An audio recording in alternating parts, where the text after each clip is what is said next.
I'm Maggie O'Farrell, and I wanted to tell you about my new book, Hamnet.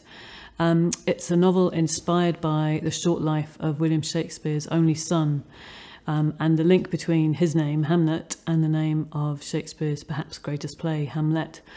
I've always been intrigued by the link between these two, and I wanted to write this novel to give voice to this boy who is pretty much forgotten by history. I hope you enjoy it.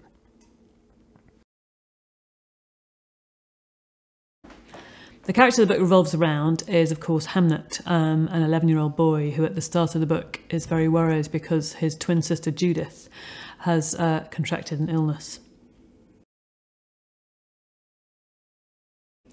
In the book, I call Hamlet's mother Agnes. I gave her that name because that's the name her father calls her in his will. And she is quite an unconventional woman. She's very wise. She knows how to cure people. She knows how to give you the right herbs and medicine for whatever ailment you might have. Basically, I wanted to make her as different from our preconceptions about Shakespeare's wife that have been given to us for so many years. You know, we're so used to being told that Shakespeare's wife was this older woman who seduced this younger man into a marriage that he didn't want.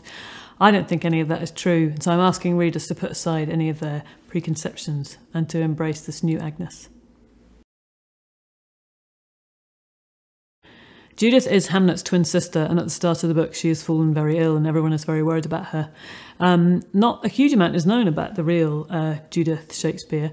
There's only one example of her signature, and it is upside down and back to front, which makes me always wonder whether she was dyslexic. It seems very strange to be introducing William as a character, because you've probably all heard of him. I think the most important thing I should say is that in the book I don't name him at all. He's just called either the father or the son or the glovemaker's son or the tutor. It was impossible for me to actually write his name in a kind of in a fictional sentence. Every time I started to write it, I was pulled up short. So he's just known as the father.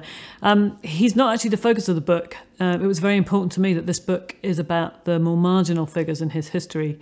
And actually for quite a lot of the action of the book, he's in London, of course, working.